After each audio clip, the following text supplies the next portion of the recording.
జగన్మోహన్ రెడ్డి గారికి లేదు అనేటువంటి విషయాన్ని మీ అందరికీ తెలియజేస్తా ఉన్నా. సో తప్పకుండా అందరం నడుం బిగిద్దాం. ఈ రాష్ట్రంలో వైఎస్ఆర్ కాంగ్రెస్ పార్టీ కార్యకర్తలందరూ కూడా కలిసికట్టుగా పోరాటం చేద్దాం. మళ్ళీ జగన్మోహన్ రెడ్డి గారిని రాష్ట్రాన్ని ముఖ్యమంత్రి చేయాల్సినటువంటిది అది ఒక చారిత్రాత్మక అవసరం అనేటువంటి విషయాన్ని మీ అందరికీ తెలియజేస్తా ఉన్నా.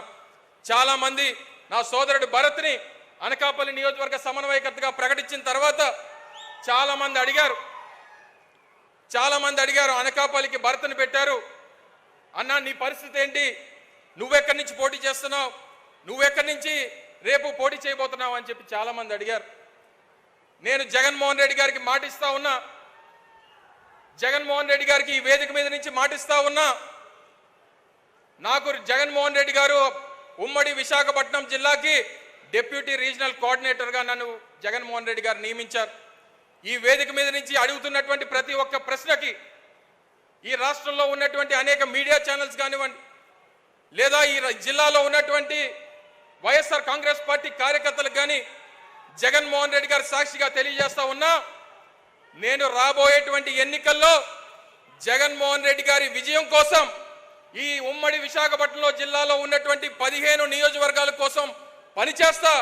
జగన్మోహన్ రెడ్డి గారిని ముఖ్యమంత్రి చేయడమేనా చారిత్రాత్మక అవసరం, ఆయన బాగుండాలి, ఆయన ముఖ్యమంత్రి కావాలి, దానికోసం అవసరమైతే నేను పోటీ నుంచి తప్పుకుంటానని చెప్పి ఈ సందర్భంగా మీ అందరికీ తెలియజేస్తా ఉన్నా.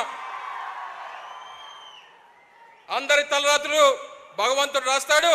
నేను అనేక సందర్భాల్లో చెప్పాను, అమర్నాథ్ తలరాత జగన్మోహన్ రెడ్డి గారు రాస్తారని చెప్పి ఈ సందర్భంగా తెలియజేసుకుంటూ మరొకసారి ఇంత పెద్ద ఎత్తున విచ్చేసినటువంటి వైఎస్ఆర్ కాంగ్రెస్ పార్టీ నాయకులకు, అభిమానులకు, ప్రజలకు, మరి ముఖ్యంగా జగన్మోహన్ రెడ్డి గారికి ఆశీర్వదించడానికి విచ్చేసినటువంటి వేలాది మంది మహిళా సోదరీమణులందరికీ కూడా హృదయపూర్వకంగా ధన్యవాదాలు తెలియజేసుకుంటూ, మరి అనకాపల్లి నియోజకవర్గానికి సంబంధించి కొన్ని ప్రధానమైనటువంటి సమస్యలు వారి దృష్టికి తీసుకొని వచ్చి మరి వారు ఇచ్చినటువంటి అనేక కార్యక్రమాలు చేసినటువంటి సందర్భంలో వారికి కృతజ్ఞతలు తెలియజేసుకుంటూ, ఇప్పటికే ప్రతిష్టాత్మకమైనటువంటి రెండో అతిపెద్ద అగ్రికల్చర్ మార్కెట్ కమిటీ అయినటువంటి అనకాపల్లికి సంబంధించి ఒక నూతనంగా ఒక కోల్డ్ స్టోరేజ్ నిర్మాణం కానివ్వండి, లేదా కొన్ని షాపింగ్ కాంప్లెక్స్లు, ఎందుకంటే ప్రధానమైనటువంటి పట్టణంలో ఉన్నటువంటి అనకాపల్లి మార్కెట్ యార్డ్లో షాపింగ్ కాంప్లెక్స్లు, కన్వెన్షన్ సెంటర్ కడితే బాగుంటుందని చెప్పి మార్కెట్ కమిటీ సోదరులు కానివ్వండి,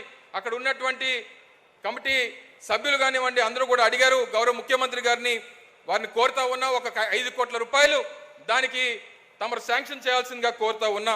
అలాగే పక్కనే ఇప్పుడు కసింకోటలో ఉన్నటువంటి శారదా నది మీద ఉన్నటువంటి బ్రిడ్జ్ ఏదైతే అసంపూర్తిగా ఆగిపోయిందో దానికి ఒక 3 కోట్ల రూపాయలు కావాలని చెప్పి పెద్దలందరూ కూడా కోరడం జరిగింది. మరి గౌరవ ముఖ్యమంత్రి గారిని